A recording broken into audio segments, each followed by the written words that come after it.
नमस्कार मेरे विद्यार्थियों। आज हम वर्ग से संबंधित जो महत्वपूर्ण प्रश्न हैं उनके बारे में विचार करेंगे, यहाँ पर हल करेंगे उनको। देखिए, सबसे पहले एक प्रश्न आता है कि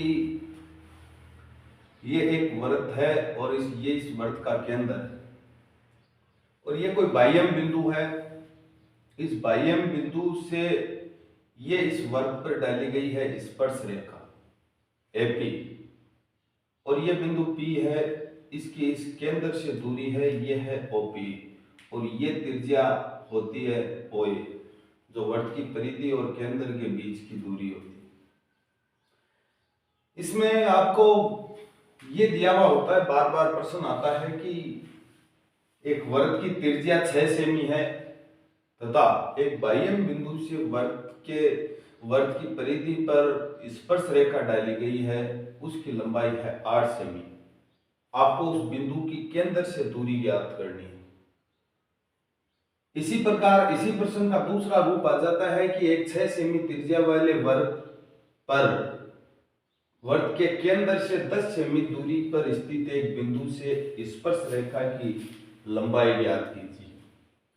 और इसी प्रश्न का तीसरा रूप आता है कि एक वृत्त के केंद्र से 10 सेमी दूरी पर स्थित एक बिंदु से वृत्त की परिधि पर स्पर्श रेखा 8 सेमी लंबाई की डाली गई, तो वृत्त की त्रिज्या ज्ञात की। यानी एक में वृत्त की त्रिज्या पूछ रहा है, इसमें स्पर्श रेखा की लंबाई पूछ रहा है और इसमें वृत्त के केंद्र से दूरी पूछ रही है। तीनों में हमें ये बात ध्यान में रखनी है कि स्पर्श रेखा और त्रिज्या के मध्य जो कोण होता है वो हमेशा 90 डिग्री का होता है, समकोण का। देखिए, ये स्पर्श रेखा, ये त्रिज्या है, यहाँ पर 90 डिग्री का है और ये देखो, यह स्पर्श रेखा, ये त्रिज्या है, ये भी 90 डिग्री का है और ये देखो, ये स्पर्श रेखा, ये त्रिज्या है, ये भी 90 डिग्री का है और ये एक समकोण त्रिभुज बन जाता है। समकोण त्रिभुज का समकोण के सामने की जो भुजा होती है वो होती है कर्ण। इसमें तीनों में देखो, इसके सामने की भुजा ये कर्ण है, इसके सामने की भुजा ये कर्ण OP है, इसके सामने की भुजा ये OP कर्ण है और इसमें बोधायन प्रमेय लगती है, पाइथागोरस प्रमेय लगती है समकोण त्रिभुज की। तो समकोण त्रिभुज की आप पाइथागोरस प्रमेय लगाओगे तो समकोण त्रिभुज OAP में कर्ण का स्क्वायर बराबर होता है आधार का स्क्वायर प्लस लंब का स्क्वायर। और हमें देखिए, यहाँ पर कर्ण ही ज्ञात करना है OP, तो इस OP का स्क्वायर ज्ञात करेंगे तो 6 का स्क्वायर करेंगे, OA का मान 6 है और इसका मान 8 है, 8 का स्क्वायर। देखो, OP का स्क्वायर बराबर 6 का स्क्वायर 36, 8 का स्क्वायर 64 और 36 और 64 होते हैं 100। लेकिन ये 100 है, वो इसका अगर वर्गमूल करेंगे तो आप इसको 10 का स्क्वायर लिख सकते हो और इसका मतलब है कि OP का मान आता है 10 सेमी। यानी ये दूरी कितनी आ रही, 10 सेमी आएगी। इसी प्रकार जैसे इस प्रश्न की बात करें तो इसमें कर्ण दे रखा है, जबकि अब की बात AP का मान ज्ञात करना है, तो AP का मान वही समकोण त्रिभुज की प्रमेय लगेगी। AP का स्क्वायर ज्ञात करने के लिए आपको OP के स्क्वायर में से OA का स्क्वायर घटाना पड़ेगा और AP का स्क्वायर, OP का तो है 10 और OA का है 6 और 10 का स्क्वायर होता है 100 और 6 का होता है 36 और 100 में से 36 गया 64 और AP का स्क्वायर बराबर 64 है तो 64 8 का स्क्वायर होता है। इसका मतलब AP बराबर हो गई 8 सेमी। इसी प्रकार जस्ट इस तीसरे प्रश्न में देखो, OA का मान ज्ञात करना है, तो OA का मान भी ज्ञात करने के लिए आपको तो कर्ण के स्क्वायर में से घटाना होगा। यानी इसमें भी कर्ण OP है, OP के स्क्वायर में से AP का स्क्वायर घटाओगे तो 10 का स्क्वायर में से 8 का स्क्वायर घटाओगे तो OA स्क्वायर बराबर होता है 100 माइनस 64 बराबर 36 और 36 होता है 6 का स्क्वायर। इसका मतलब OA बराबर 6 सेमी।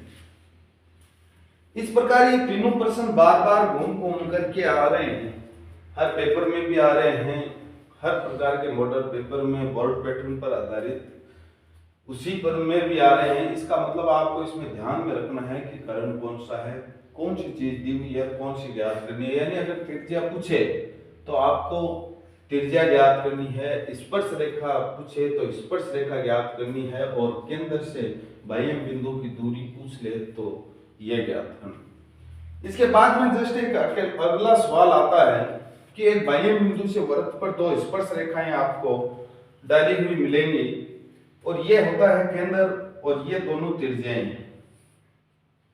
ये प्रश्न दो तीन प्रकार से आता है। पहला प्रकार का प्रश्न आता है कि किसी बाह्य बिंदु से वृत्त पर खींची गई स्पर्श रेखाओं के बीच का कोण और इनके द्वारा केंद्र पर बनाया गया कोण समपूरक होता है। समपूरक का मतलब होता है दोनों कोणों का जोड़ होता है वो 180 डिग्री होता है। देखिए हमने अभी विचार किया है कि त्रिज्या और स्पर्श रेखा के मध्य बनता है 90 डिग्री। इसका मतलब ये कोण, ये तो त्रिज्या रही है स्पर्श रेखा, ये कोण है 90 डिग्री का। इसी प्रकार ये स्पर्श रेखा, ये त्रिज्या, इनके मध्य भी कोण बनता है 90 डिग्री। और ये आपको दिख रहा है कि एक चतुर्भुज बन रहा है, यानी इसकी चार भुजा होती हैं और चार भुजाओं से घिरी हुई बंद आकृति है, इसलिए इसको चतुर्भुज कहा जाता है। और चतुर्भुज के चारों कोणों का जोड़ होता है 360 डिग्री।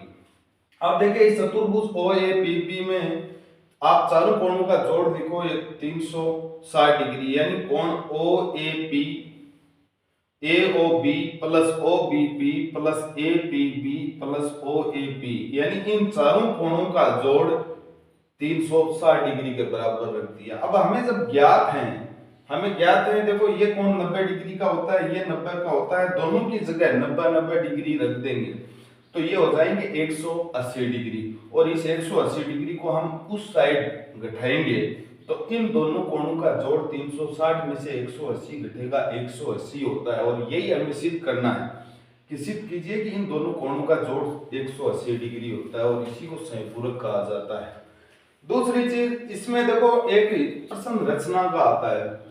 रचना का इस प्रकार से आता है कि कभी यह कोण दिया हुआ होता है कि एक वृत्त पर दो स्पर्श रेखाओं की रचना कीजिए जिनके बीच का कोण 70 डिग्री है या 80 डिग्री है या आपस में 80 डिग्री पर झुकी हुई है।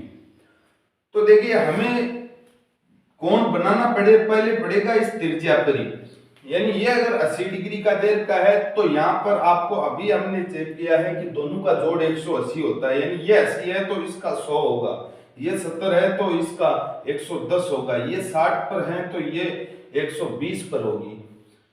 हमें त्रिज्या पर ही कोण बनाना है इसका, यानी अगर ये दिया हुआ है तो 180 में से घटाकर यहाँ पर कोण बनाना है आपको। सबसे पहले दो त्रिज्या आपको खींचनी है, और देखो ये वृत्त खींच लिया, ये इस वृत्त का केंद्र है। अब आपको क्या करना है कि मान लीजिए आपको कहा जाए कि ये 60 डिग्री पर झुकी हुई है, तो आपको क्या करना है, दो त्रिज्या आप खींचो, एक त्रिज्या ये और एक त्रिज्या ये, और इन दोनों के मध्य 120 डिग्री का कोण बनाओ, क्योंकि ये 60 पर झुकी हुई है तो इस तरफ 120 पर मिलेगा आपको कोण। और फिर यहाँ पर आपको पता है कि त्रिज्या और स्पर्श रेखा दोनों के मध्य 90 डिग्री का कोण होता है। इसका मतलब यहाँ पर आप 90 डिग्री का कोण बनाओ और यहाँ पर भी आप 90 डिग्री का कोण बनाओ, और जहां पर भी दोनों काटते हैं वो उस बिंदु को P से डिनोट कर दो, और ये हमारी रचना तैयार हो जाती है कि जो परस्पर ऑटोमेटिकली आपको झुकी हुई मिल जाएंगी 60 डिग्री पर। अगर 80 पर है तो यहाँ पर हम 100 डिग्री का कोण बनाते हैं, और अगर यहाँ पर 70 है तो यहाँ पर 110 का कोण बनाते हैं। और त्रिज्याओं के मध्य कोण पूछ दिया जाए कि त्रिज्याओं के मध्य कोण है तो जितना कोण दिया हुआ होता है उतना ही कोण बनाया जाता है। जैसे ये त्रिज्याओं के मध्य कोण है 120, अब अगर यही देता अपने को सीधा तो अपन यही कोण बनाया करते, लेकिन अगर ये झुकी हुई का नाम लेते तो इसका मतलब अगला कोण दिया हुआ होता है, और अगले कोण का मान 180 में से घटाते हैं तो त्रिज्याओं के मध्य कोण आता है। ये बार बार रिपीट हो रहे हैं वृत्त की प्रश्नावली में से, काफी इंपॉर्टेंट प्रश्न है, आपको इस पर विशेष रूप से ध्यान देना है। ये प्रश्न, ये तीनों प्रश्न हैं, इनमें 3 भुजाएं होती हैं समकोण त्रिभुज की, और तीनों में से कोई भी दो भुजा का मान दिया हुआ होता है और तीसरी ज्ञात करनी होती है, तो आपको इतना ध्यान में रखना है कि कर्ण कौन सा। अगर ऐसा चित्र देते तो आप उस चित्र से आपको ये दिमाग में नहीं रखना है कि इसमें इस प्रकार का होता है तो वो कर्ण होता है, वो आकृति, उससे मतलब नहीं है। कॉन्सेप्ट याद रखना है कि स्पर्श रेखा और त्रिज्या के मध्य 90 डिग्री का होता है और उसके सामने वाली भुजा कर्ण होती है। अगर कर्ण दी हुई है तो शेष भुजा का स्क्वायर है उस कर्ण के स्क्वायर में से घटाया जाता है। और अगर इसकी बात करें तो इसमें आपको ये रचना वाले दोनों प्रश्नों पर ध्यान देना। या तो इसमें ये दिया हुआ होता है कि त्रिज्याओं के मध्य कोण, और ये दिया हुआ होता है स्पर्श रेखाओं के मध्य कोण। तो अगर स्पर्श रेखाओं के मध्य कोण दिया हुआ होता है उसको 180 में से घटाना है, और त्रिज्या पर बनाना है। और अगर त्रिज्याओं के मध्य का कोण दिया हुआ होता है तो उसको सीधा कोण बनाना है। थैंक यू, बहुत बहुत धन्यवाद।